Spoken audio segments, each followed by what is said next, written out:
कोई विशेषता खरी? बहुत सारी बात करी। तत्र वृक्ष लघु शीत खर सूक्ष्म चल अनिल संस्कृत भाषानी देव भाषा है। हेतु वगर कोई शब्द नहीं ले, हेतु वगर क्रम नहीं आपे। हेतु वगरनो कोई शब्द वृक्ष शब्द वृक्ष ज लेशे, सहसनी स्नेह ले, स्निग्ध स्निग्ध ज लेशे। मानी लो कि पाणी है तो पाणीना घणा बधा शब्दों है, एना पर्याय बराबर। तमे ज्यारे जो तो क्यारेक पीयूष वापर्યું, क्यारेक बीजू वापर्યું, क्यारेक जल वापर्યું, अलग अलग वापर्या। तो जे शब्दनो जे अर्थ ज्यारे जरूर पड़े त्यारे ए अर्थ ज्यां फिट थतो ए पर्याय ज उपयोग थाय। आ आपणी संस्कृतनी पहली महानता। बीजू क्रम।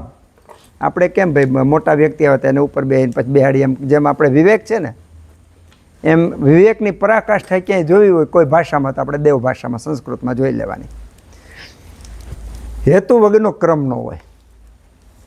હવે પહેલાં આપણે જોયું, પહેલાં વાયુ, પછી પિત્ત અને કફ ક્રમ આપ્યો, ત્યાંથી જ ચાલુ કરો તમે। તત્ર વાયુ પિત્તમ કપશ્ચેતી, નહીંતર એમ કહી શકવા જોઈએ ને પિત્તમ કફમ વાયુ ચેતી, કહી શકતા હતા ને, નો કીધું। तो वृक्ष लघु शीत खर और सूक्ष्म आ जे गुणों है ये गुणों वायुना है। हवे वायुना जे गुणों है एम पेलो हूँ लीधो वृक्ष गुण लीधो। हाँ क्या वांधो नहीं। तो थोड़ुंक सूक्ष्म में थोड़ुंक समझी लीए एटले आपणे समजाई जाए कि आवा बधा क्रम बन। હવે માની લો વાયુના એટલા ગુણો છે, વૃક્ષ લઘુ શીત ખર સૂક્ષ્મ ને ચલ, આ 6 ગુણો છે। 6 ગુણોમાં ચલ ગુણ છે, એનું તમે જેટલું સેવન કરશો, જો એટલું સેવન તમે વૃક્ષ ગુણનું કરશો તો વૃક્ષ ગુણના સેવનથી વાયુ વધારે વધશે। સમજાઈ ગયું? એ જ રીતનું લઘુ ગુણનું, तो लघु गुणनु सेवन तमे चल जेटलू करशो तो मान लो चलनु सेवन चल थी चल गुणनु जेटलू सेवन करो एनाथी जे वायु वधवो जोईए एना करता एटलू सेवन जो तमे आ लघुनु कर्युं तो एना करता वधारे वायु वधशे। हे हवे बीजू के मान लो कि लघु है तो लघु अने वृक्ष, वृक्ष गुणनु तमे सेवन कर्युं जेटलू तमे लघुनु कर्युं एना करतुं, तो लघु करता वृक्ष गुणनु एटलुं सेवन कर्युं पण ए तमारो वायु वधारे वधारशे। तो जे आगला जो गुणो छे एमां आकाश अने वायु प्रधान छे, जेम जेम स्थूल तत्व बढ़ता गया एम एम एमां वायु ओछो थतो गयो। ત્યાં પાછું પંચમહાભૂતની થીરે લાગે। એ વધારે ઊંડું આપણે પંચમહાભૂત આવશે ત્યારે સમજશું, મહાભૂતો આવશે ત્યારે, પણ આ ક્રમ આપવાનું આવું કારણ છે। આપણને જ્યારે કે ખબર પડી ગઈ, કારણ જાણી લીધું કે વાયુ વધ્યો છે, તો હવે એમાં પણ દોષ જાણી લીધો કે ભાઈ વાયુ વધ્યો છે, ખ્યાલ આવી ગયો આપણને પેશન્ટમાં। હવે એનું કારણ જાણવાની જરૂર ખરી એને ઘટાડવા માટે? બહુ સરસ વાત। निदान परिवर्जनम चिकित्सानु पहलू सूत्र निदान परिवर्तन। पहलू हूँ काम करवानुं निदान परिवर्जन। जेना कारणे रोग उत्पन्न थयो छे त्यां मारी देवानुं। लाइट वाळो रिपेर करतो होय ने तो शुं करे, ज्यां बगाड़ छे जोवे ज्यां होय छे त्यांथी कापीने पछी छेड़ा दे।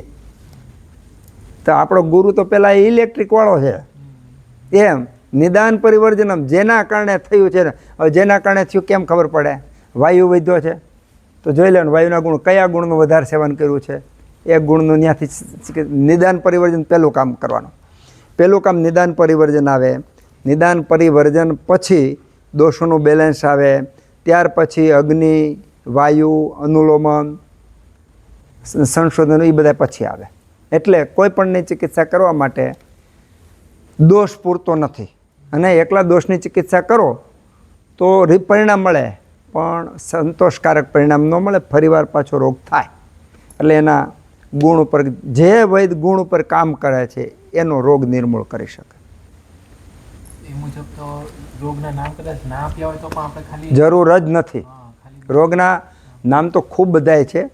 ખરેખર તો જેટલા રોગ છે એના 10% નામ નથી આપી શક્યા ઋષિમુનિઓ, એટલા બધા રોગો છે. માની લો પાંડુ છે, પાંડુ લાખ પ્રકારનો હોય, કે લાખના થોડા વર્ણન કરે, એને થોડું કહી દીધું. ચરક સંહિતામાં તો એમ કીધું કે આવડી મોટી ચરક સંહિતા આપી, આ તો મેં માત્ર અંગુલી નિર્દેશ કર્યો છે. આ જે જ્ઞાન આપ્યું છે એ જ્ઞાન મેં માત્ર અંગુલી નિર્દેશ કર્યો છે. વૈદ્ય પોતાની બુદ્ધિથી, પોતાના અનુભવથી અને વિવેકથી નિદાન કરી અને ઉપચાર કરવા લ્યો.